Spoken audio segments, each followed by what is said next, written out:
एक पाकिस्तानी शायरा ने कहीं पे लिखा कि चाय के साथ गिबित के बिस्किट बड़ा ही आनंद देते हैं। गिबित मीन्स दूसरों की निंदा के, बट हमें तो चाय के साथ वो गर्मा गर्म खस्ता और क्रिस्पी पफ मिल जाए वो बड़ा अच्छा लगता है, जो इस तरह से साउंड करे।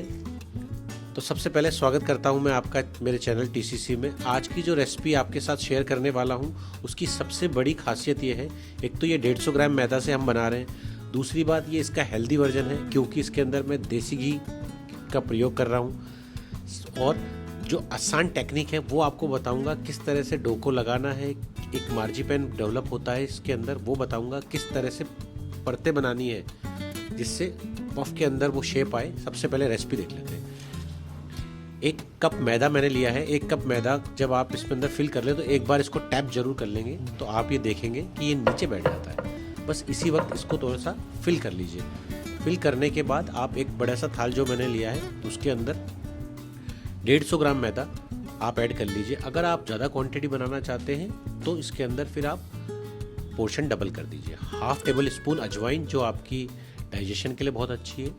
स्वादानुसार नमक आप ऐड करके स्पून की सहायता से सबसे पहले सारे ड्राई इंग्रेडिएंट्स को मिक्स कर लीजिए। जब आपका ये सारा मिक्स हो जाए तो अब क्या है, हमारे आटे को जोड़ने के लिए सबसे पहले हमें मोइन डेवलप करना होता है। उसके लिए 3 चम्मच मैंने नॉर्मल रिफाइंड ऑयल का यूज़ किया है, क्योंकि तेल से जो हमारी पफ्स हैं वो कड़क बनते हैं और अगर हम यहाँ पे घी का प्रयोग करते हैं तो ये खस्ता बनती है। पर हमें कड़क भी चाहिए और खस्ता भी चाहिए, दोनों का कॉम्बिनेशन चाहिए, इसलिए हमें सबसे पहले इसको मोइन को डेवलप करना है।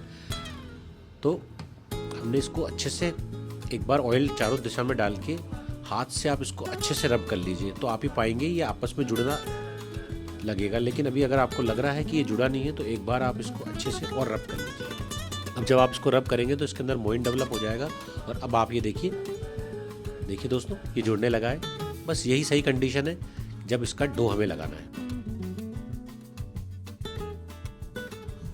अब रेसिपी के अंदर जो है वो 150 ग्राम मैदा है, तो उसके हमें 60% पानी हमें चाहिए, जो इसका 60% होता है 90 ml।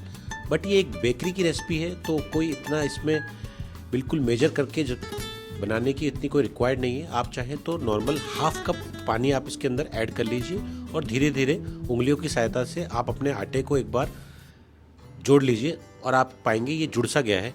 अब ये आटा इसका ड्राई आउट हो जाता है, वो ना हो इसलिए 3-4 बूंदे तेल की आप इसमें अप्लाई कर लीजिए और सूती कपड़े से कवर कर लीजिए। अब एक मार्जिन होता है वो बना लेते हैं। 3 चम्मच देसी घी मैंने लिया है और उसके अंदर 2 चम्मच मैं कॉर्न स्टार्च या अरारोट ऐड कर रहा हूँ। अब आप इसको मिक्स करेंगे तो आप देखेंगे थोड़ा लिक्विड ही होता है ये। 5 मिनट से 10 मिनट बाद आप ये देखेंगे थिक हो जाएगा। अब आपने जो डो रेस्ट करने के लिए रखा था वो बिल्कुल देखेंगे आप तो सॉफ्ट हो चुका है। उसको 2 पार्ट में आप कट कर लीजिए और नीचे थोड़ा मैदा डस्ट करके एक बार इसको अच्छे से चारों साइड से आप बेलना स्टार्ट कीजिए। अब हमें बेलते बेलते इस कंडीशन में लाना है कि ये सॉफ्ट पर्दे की तरह हो जाए, जिसमें अंदर ये आप देखेंगे बिल्कुल आर पार से इसके अंदर रोशनी आ जाए। तो 2 बेसिकली मैंने 2 टुकड़ों में इसको डिवाइड किया है। तो एक मैंने बेल के पहले रख लिया है, वापस सेम प्रोसेस करना है। सेकंड वाले को भी ऐसे चारों साइड से आपको, और आप चाहें तो उसको स्क्वायर शेप में बनाइए। ये भी सेम प्रोसेस, वही पतली थिन लेयर आप बेल लीजिए। अब ये दोनों जब बिल चुके हैं तो सबसे पहले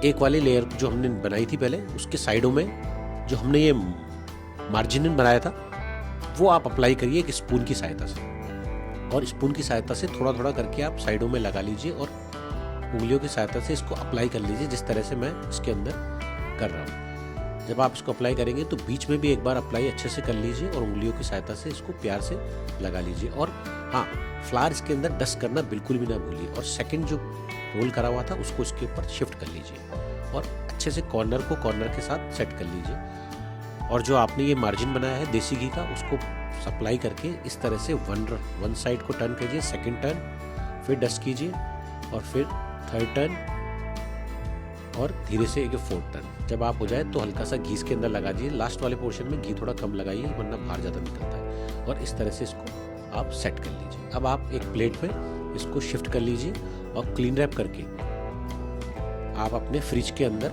5-10 मिनट का इसको रेस्ट दे दीजिए। अब सबसे पहले ऑयल को हम लो फ्लेम पे चढ़ा देते हैं और जब तक ऑयल हमारा गर्म होता है अब इसको बेल लेते हैं। अब आपको वो करना ये है, जब ये आप 5 मिनट बाद आएंगे तो इसके अंदर घी जो है वो जम सा जाता है, और यही आसान और बेहतर तरीका है पफ्स को बनाने का। यही बड़ा कारण है कि जब घी इसके अंदर जमता है तो उसकी परतें हैं वो बहुत सारी खुल के आती है, और यकीन मानिए ये जो मार्केट से आप पफ्स लाते हैं उससे ज़्यादा बेहतर बनता है।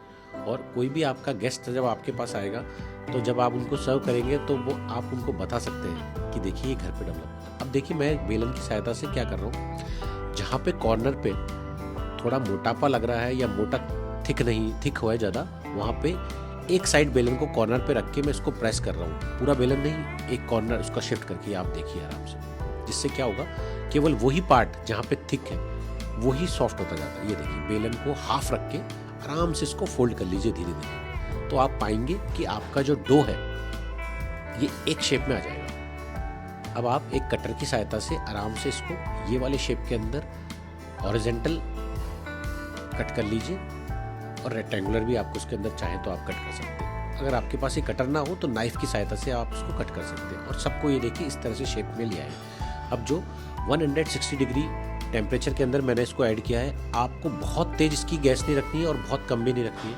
बहुत कम रखेंगे तो सारी परतें खुल के बाहर आ जाएंगी, और बहुत तेज़ रखेंगे तो बाहर से क्रिस्पी हो जाएगा, अंदर सिकेगा नहीं। तो बस इन 2-3 चीज़ों का बेसिक हमें ध्यान रखना है कि टेम्परेचर है वो मीडियम रहे, तो आप पाएंगे कि आपका देखिए खारी की परतें कितनी सारी खुल के आई है। और ये अच्छा हेल्दी वर्जन है क्योंकि देसी घी में बना हुआ है।